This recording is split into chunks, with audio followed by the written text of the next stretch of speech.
Olá pessoal, nessa videoaula a gente vai fazer a última parte da prateleira. Eu vou usar agora uma forma diferente de animar. Então, para começar aqui, a gente vai guardar de novo todas as informações do último frame, cover 16. Vou selecionar aqui a caixinha de som, vou apertar I, Lock Hot Scale, e aqui na propriedade de animar em opacidade, eu vou apertar o I em cima.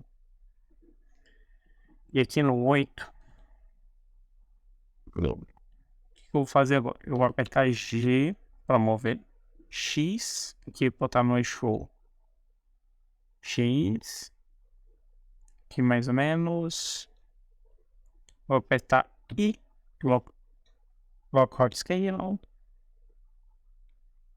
vou fazer isso aqui, a única coisa que eu vou fazer aqui agora é salvar a opacidade mínima, pronto. E aqui em cima aperto I. E já tem uma animaçãozinha aqui. Agora eu vou selecionar os keyframes, apertar T, botar aqui back, pronto. Agora fica um pouco mais fluida a animação.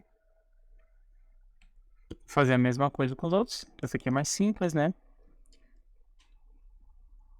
Vamos deixar aqui no último frame, que é o 16. Apertar G, Z, botar aqui mais ou menos aqui. Então apertar... calma aí.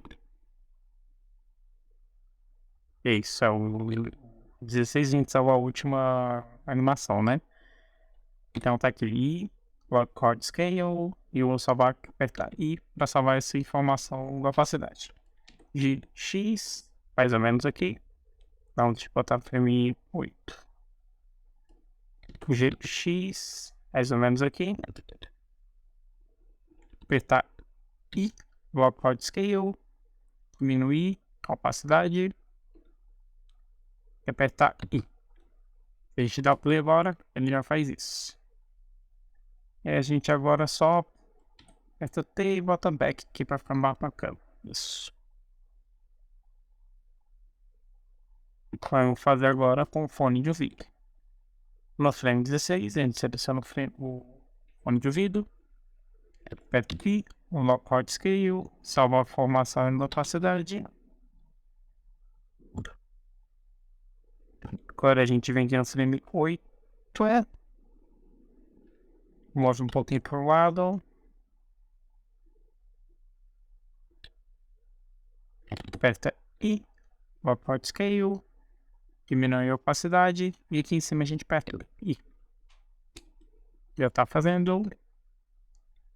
Agora vamos selecionar os keyframes, aperta T e back.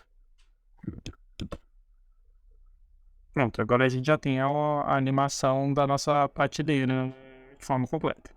Na próxima videoaula a gente já faz a animação aqui do quadro.